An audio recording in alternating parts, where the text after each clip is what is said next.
Silas Boone never said much, but every inch of East Ridge carried his father's name. In the dry heat of Arizona, that land fed cattle and fed pride. So, when a forged deed claimed Silas sold it to a mining outfit, the town turned. Banker Ezra Tolliver waved papers, offered promises, and called Silas a traitor. His barn burned, his name blackened. But in an old sea chest, Silas found the truth, an 1869 patent signed by President Grant. With a map in hand and justice on his boots, he rode toward the courthouse alone.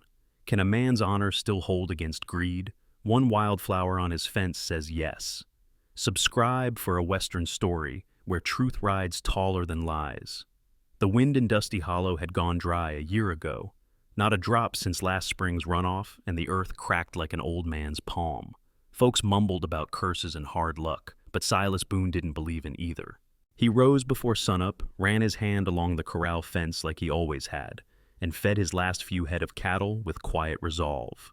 He wasn't loud, wasn't flashy, just a steady man holding ground his father had cleared before him. That's why the notice hit like a hammer. It was high noon when he rode into town for salt and lantern oil.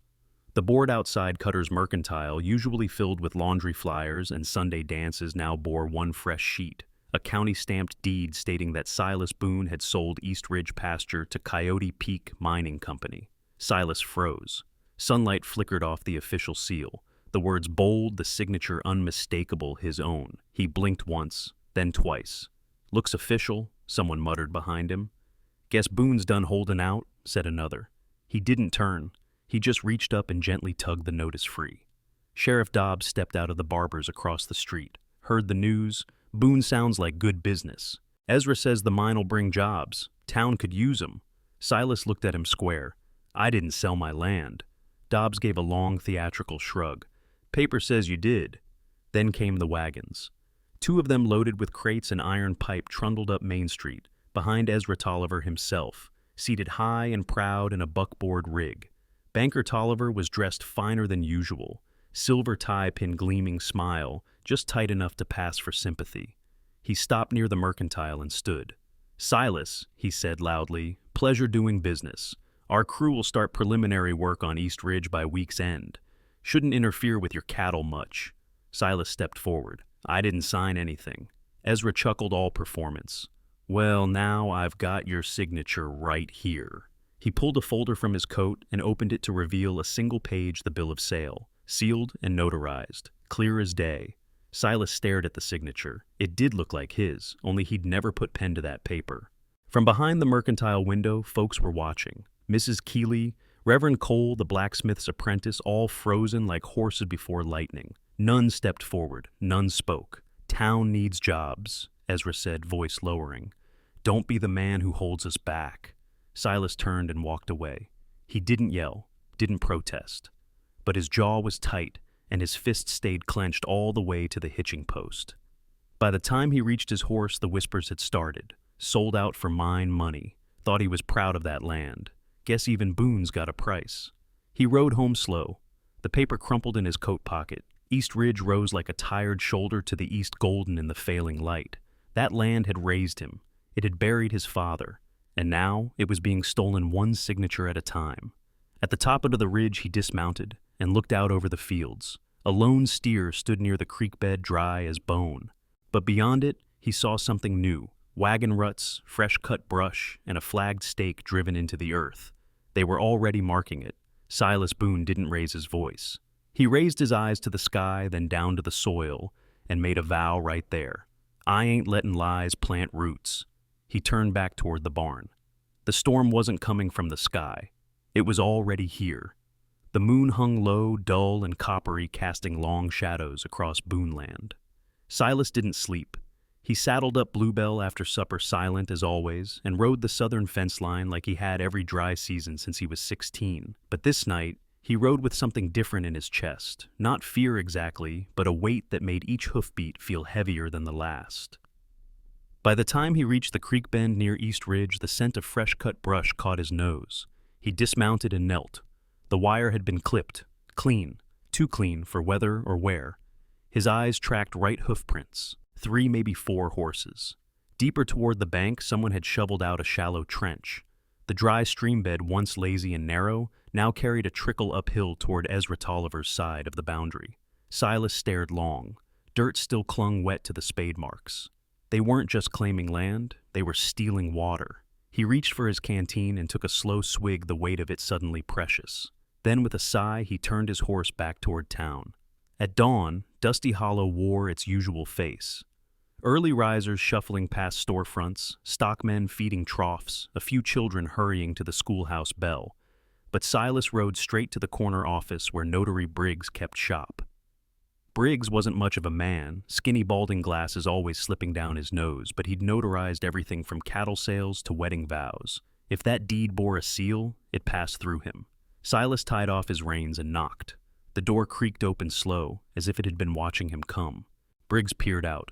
"Boone, I need to ask about that sale you stamped for Tolliver," Silas said evenly. "The East Ridge tract." Briggs blinked. I've had a lot of papers lately. You signed my name, Harlan? Did you see me do it?" Briggs shifted hand on the door. "I don't recall exact details. My ledger's missing that 1 week. Been meaning to look."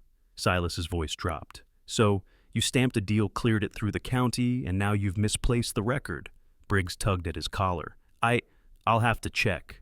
"You do that," Silas said. "Soon." Then he turned and left, boots clicking soft on the porch boards. As he reached his horse, movement caught the corner of his eye. 3 riders, slow and casual, but just close enough to watch. Ezra's men. One leaned forward, rifle slung loose across his back. Another spat into the dust. They didn't say a word. Silas mounted, meeting their gaze with a flat stare, then turned toward home. At the edge of town, Reverend Cole waved him down. "Heard what they're saying? That you signed it." "I didn't." The Reverend nodded once, like that was all he needed. "If you need shelter, we still got pews and coffee." Silas tipped his hat. "Appreciate it." He rode slow past the schoolhouse, past the shuttered barbers, past folks who once nodded, now looking down. But their silence didn't burn as much as Briggs's did, because silence from a man with a stamp could ruin more than just land. It could rewrite truth. Back at the ranch, he fed the cattle with tight shoulders, watching the dry hills. That night, as coyotes yipped far off and stars blinked overhead, he sat by the hearth with a lantern and his father's old sea chest. He opened it gently. Inside lay maps, folded deeds, and at the bottom, a thick envelope wrapped in oilcloth. Faded ink marked one edge, patent, 1869. He unwrapped it. And for the first time in days, Silas Boone let himself hope. The oilcloth crinkled in Silas's calloused hands, edges browned with age and dust. Inside lay the federal land patent his father had once shown him, a yellowed sheet of parchment bearing a bold eagle seal and the unmistakable script of President Ulysses S. Grant. It was real, heavy with history, but incomplete. The territorial filing number was missing. Without it, a judge could dismiss it as unfiled scrap, just paper, not proof. Silas stared at the old document under lantern light, jaw tight. His father had always said, "We don't own the land, son, we steward it, but you file it or someone else will." He remembered that part too late. If the land patent had ever been filed officially, it'd be recorded in Tucson. That was the closest office that handled territorial claims in 1869. He folded the document gently, tucked it into a leather satchel, and by first light, saddled up. 40 miles south, with only jerky and dry bread in his saddlebag, he rode through switchgrass and heat shimmer. He didn't stop except to water Bluebell and stretch her legs. No inn, no detour, just dust and heat, and the rhythm of hooves keeping time with resolve. Tucson's courthouse stood faded, but proud stucco cracked by time.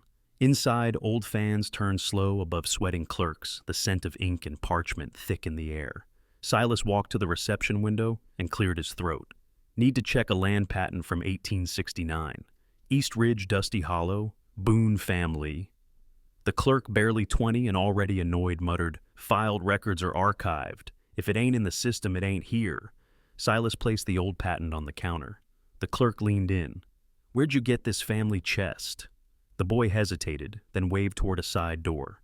"Talk to Mabel Finch. She retired 3 years ago, but she still helps with the old stuff."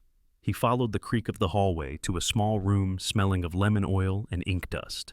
Inside, a woman sat hunched over a large book wire, spectacles perched on her nose. Her hair braided into a bun was silver and tight.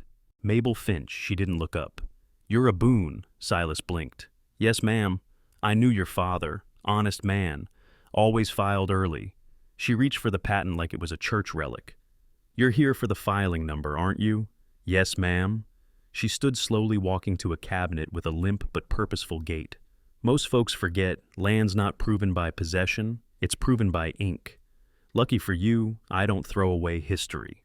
15 minutes later, she returned with a bound volume, flipped through pages with ink-stained fingers, then stopped. "Here, filing number 12247. Boone Silas Sr., recorded October 18th, 1869. Grazing rights and water access permanent." Silas exhaled slow. "Can I get a certified copy? I'll do one better." She pulled a fresh form, signed it in her careful hand, and stamped it with a raised seal. "Witnessed by 3 deputies on duty this week. I'll file that too." "You trust me that much?" She looked him square. "I trust that land. And I trust anyone riding 40 miles through desert just to guard it." Silas tipped his hat grateful. He left Tucson with the certified patent, a notarized letter from Mabel, and dust in his teeth, but his heart rode taller. When he reached Boone Land 2 nights later, the creek bed glimmered under starlight.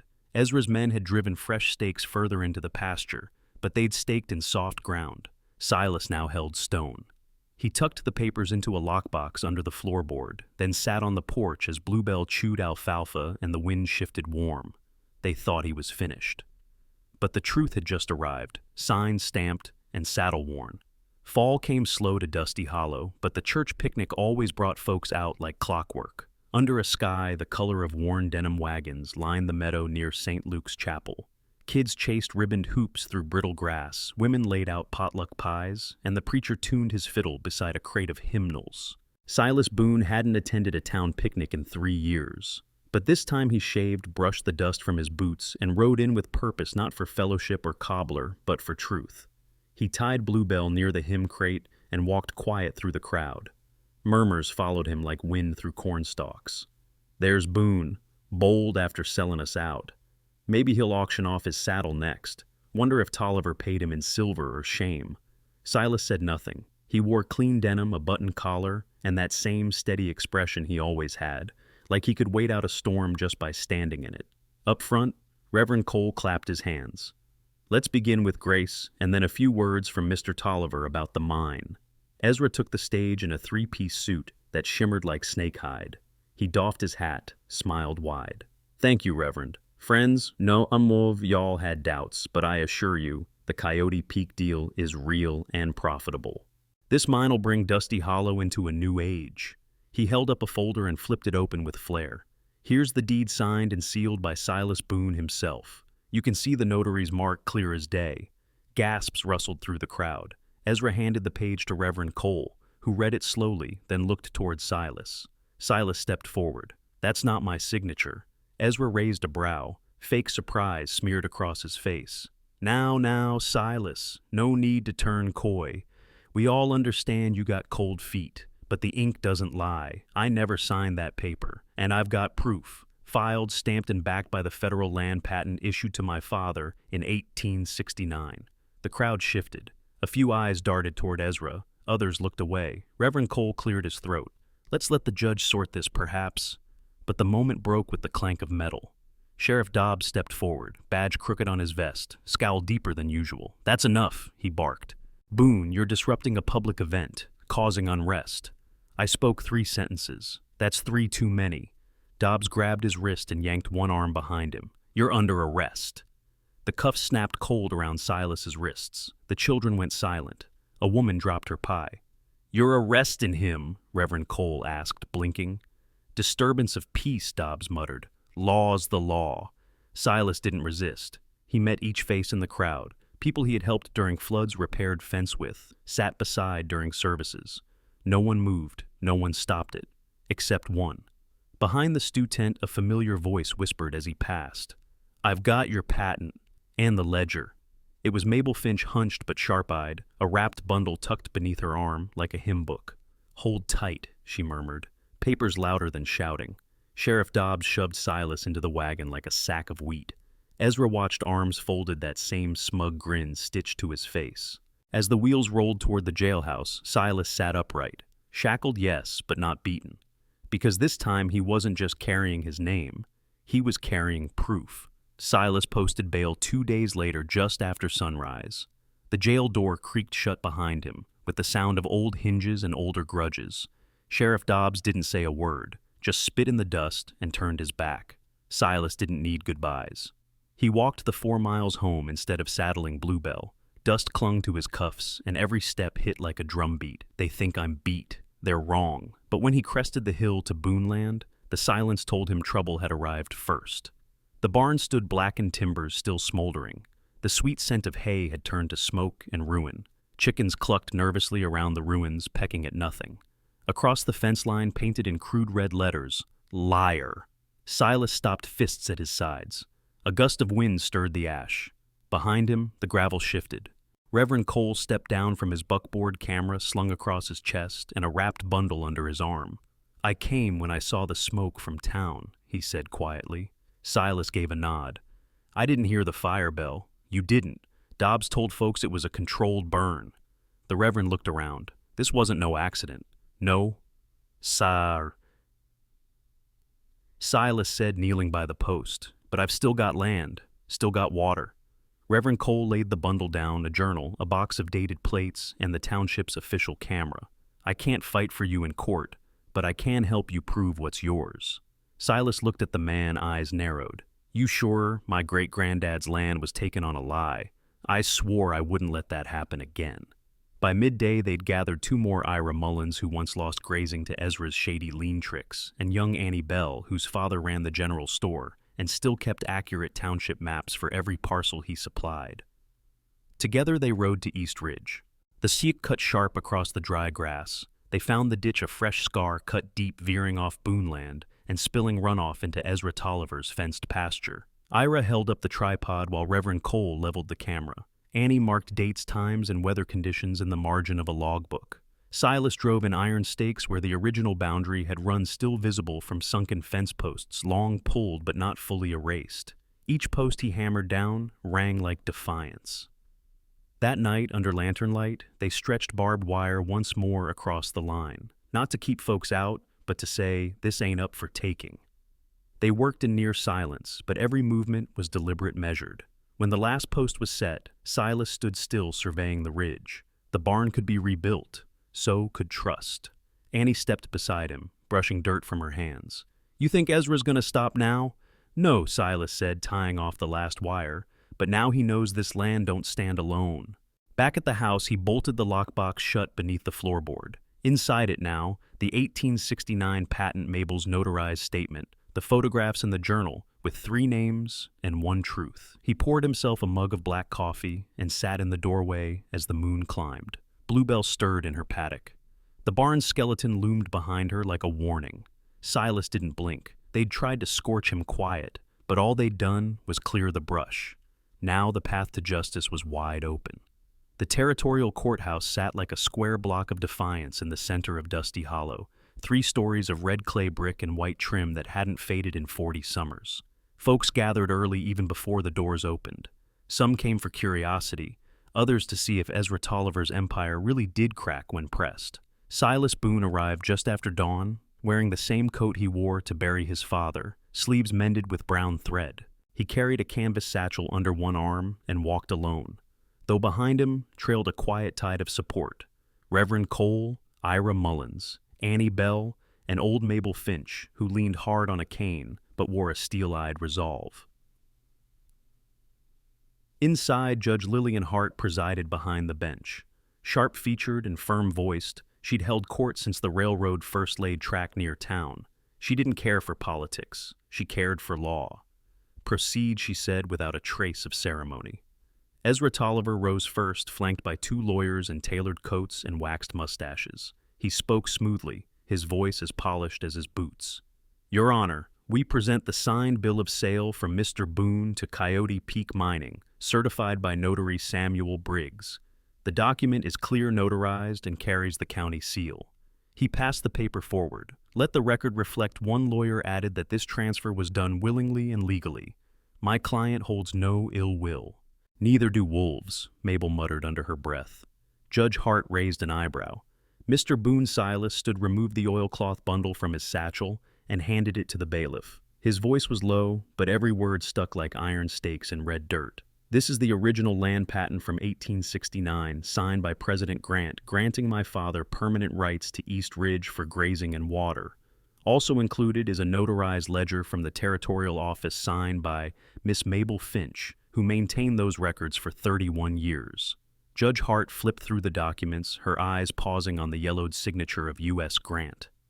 "There's more," Silas added, pulling a second bundle from the bag glass photo plates, wrapped in linen. "These show a trench dug across my land, diverting water toward Mr. Tolliver's property. They were taken by Reverend Cole using township equipment, witnessed and logged." Ezra shifted in his seat jaw, tight. Then came Samuel Briggs. Summoned as a witness, the notary fumbled up to the stand. His collar was damp. His hands wouldn't stay still. Judge Hart fixed him with a gaze sharp as a branding iron. "Mr. Briggs, did you personally witness Silas Boone sign the deed in question?" Briggs swallowed hard. I did. You're certain?" "Yes, ma'am."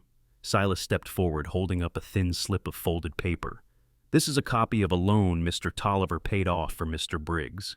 Same date the deed was filed. Signed and notarized by Mr. Briggs himself." Gasps spread through the courtroom, like wind through dry grass. Judge Hart raised a brow again. Mr. Briggs wilted. "No, ma'am, I didn't see him sign it. Ezra gave me the paper and said it was a done deal. I stamped it because he said it was urgent and he cleared my debt." "You committed fraud," Judge Hart said flatly. Briggs dropped his head. "Yes, ma'am." Ezra jumped to his feet. "That man's lying. He's trying to save himself." "Sit down, Mr. Tolliver," Judge Hart snapped. She tapped her gavel once, then fixed her gaze on the room. "This court takes forgery seriously. The evidence presented today casts serious doubt on the authenticity of this deed. The court will recess for further review before issuing final judgment." Silas sat back slowly. Sweat ran cold along his neck, but he didn't flinch. The cracks had started, and justice, like water, was beginning to find its way through. The next morning, the sun hadn't yet cleared the ridgeline. When the survey crew arrived, 4 men in tan dusters with chain reels, transits, and a wagon full of flagged stakes.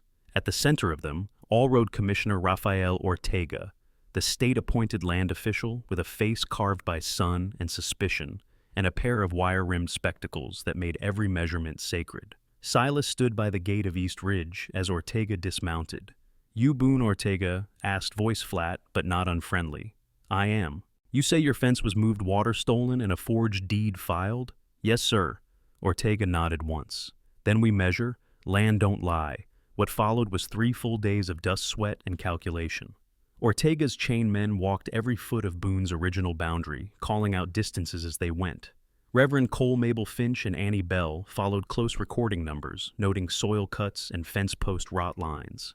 At dusk on the first day, Ortega held up a weathered leather book, its spine nearly torn from the heat. Territorial plat says Boone Range ends at the North Face Boulder. Ezra Tolliver's ditch starts 137 feet south of that. Meaning, he cut across my property, Silas said quietly. Exactly. On the second day, they inspected the creek bed. One of Ortega's men, Hank, pulled up a twisted pipe buried near the diversion, split fresh iron not from any official water permit. He held it up like a relic. "No license filed," he said. "Of course not," Mabel muttered. Later that afternoon, the team found something else, a missing steer. Branded SB for Silas Boone, the animal grazed in Ezra's south paddock, a red kerchief knotted to its horn.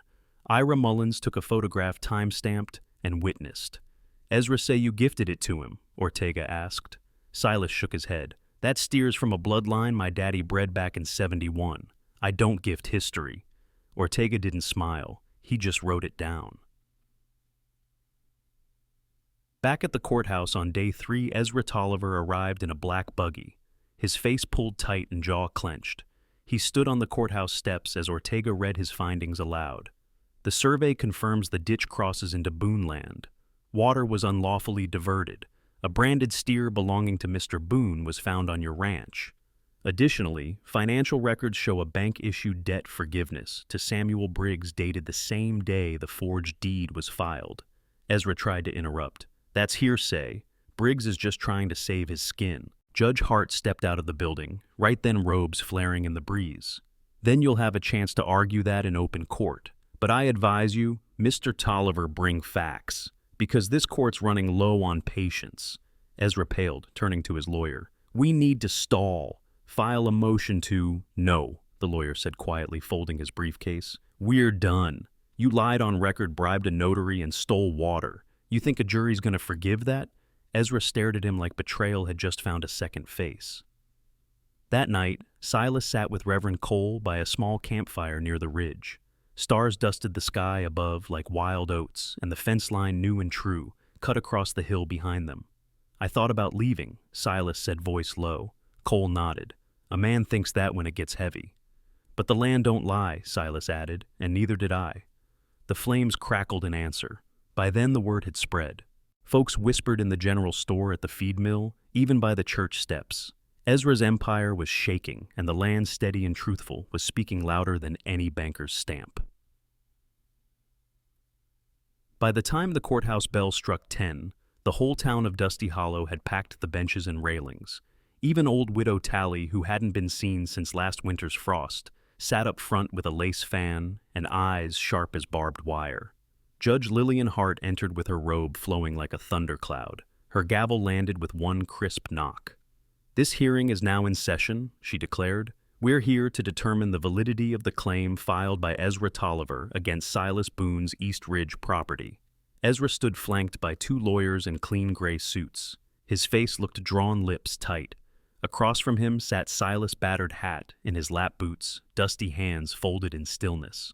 Commissioner Ortega was the first to speak.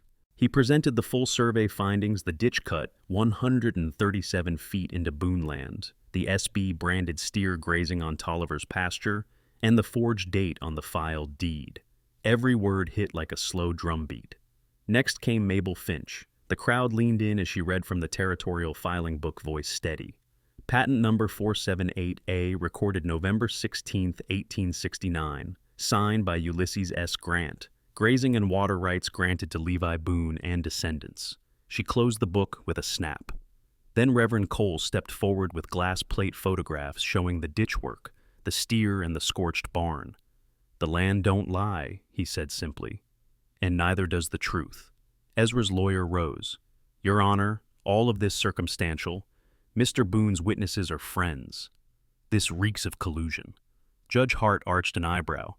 And the bribe to notary Briggs, was that part of the friendship? Ezra shifted in his seat. Sweat bloomed at his collar. Briggs was next. Pale, trembling hat, clutched in his hands. I took the money, he admitted. Ezra said it was just a formality. He cleared my loan. I signed the paper.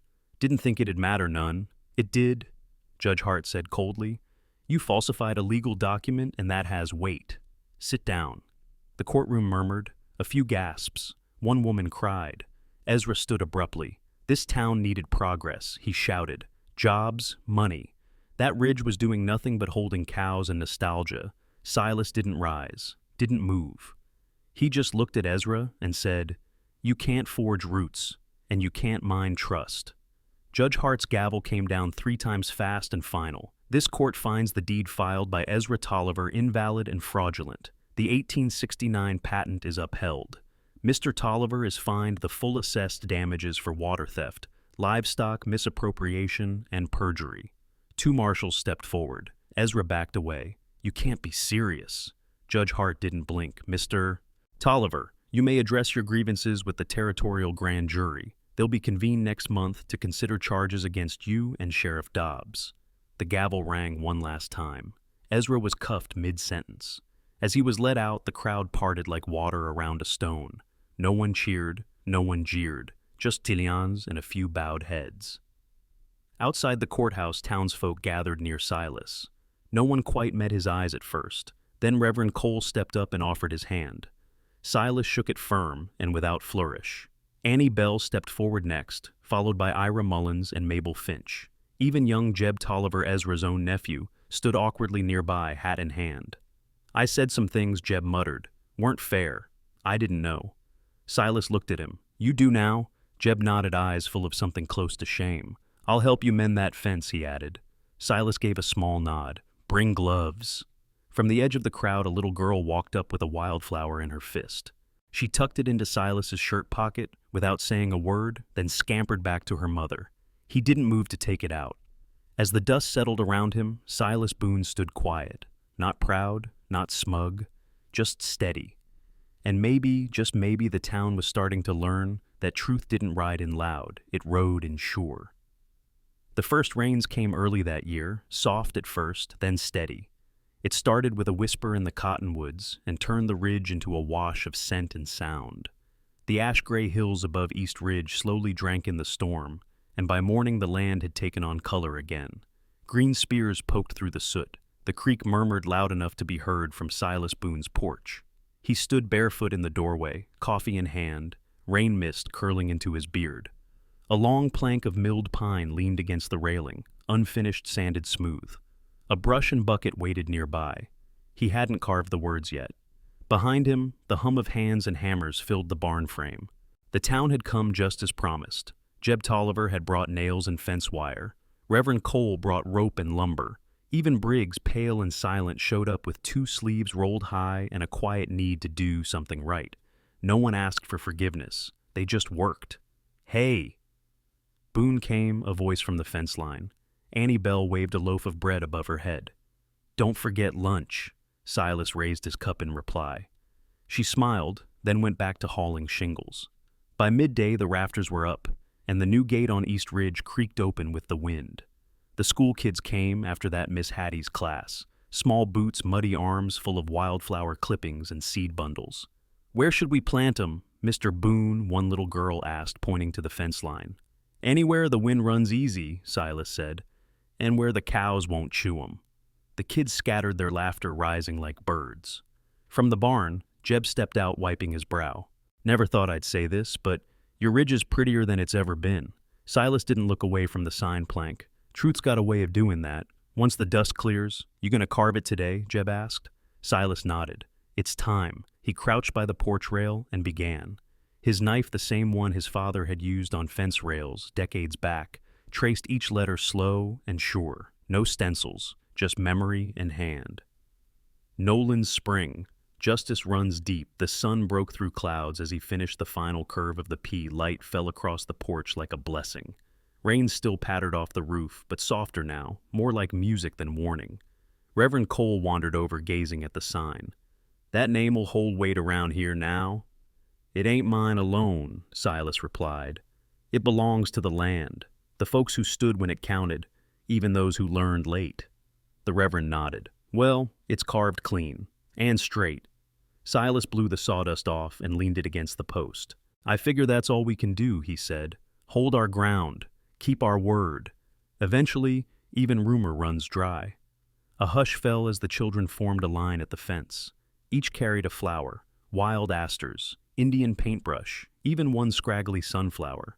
One by one, they laid them along the base of the rebuilt gate. Silas watched them, not smiling exactly, but something in his eyes softened, a quiet pride that didn't need to shout. Behind him, the rebuilt barn caught the wind and groaned alive again. Ezra Tolliver would face a grand jury come spring. Briggs had 6 months in Yuma to think on what he signed. The sheriff had already cleared out of town, leaving behind a badge no one had touched since. But Dusty Hollow was healing, and East Ridge, what some once called worthless forgotten land, stood green under honest rain. That night, as dusk slipped its fingers over the hills, Silas lit one lantern and hung the sign on its twin nails. It caught the glow just right. "Drop A if you believe the land remembers who stands by it. Drop A if you've ever had to stand your ground. And don't forget to subscribe, because out here, truth rides tall."